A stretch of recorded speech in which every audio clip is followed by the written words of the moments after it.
On this episode of Movie Madness, I will be looking at two films for family audiences that came out last week.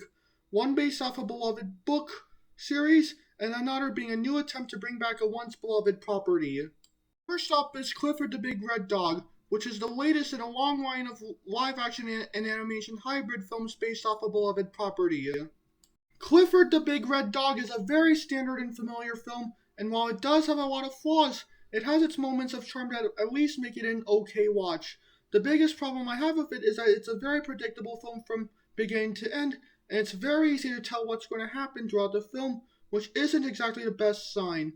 Not to mention that since it is a comedy film, and one that is fairly reliant on it, while some of the jokes do land, some of them really fall flat, with the lowbrow jokes especially not landing at all. The visual effects are also very inconsistent as well, and while the titular character is well animated, I think the implementation with the live action and the CGI elements could have been better.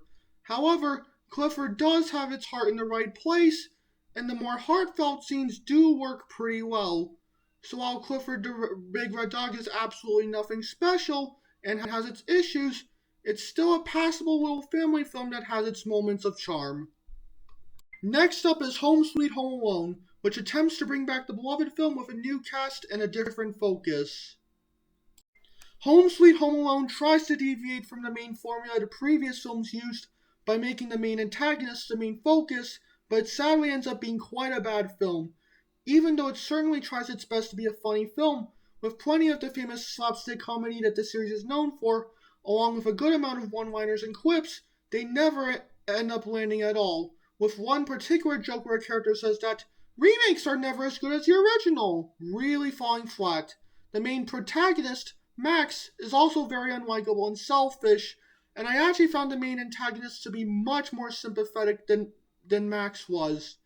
If there are some redeeming things about this film, it's that the cast is certainly trying their best with what they're given, and John Debney's score does do a good job of capturing the same magic and spirit that John Williams' score for the first two films had.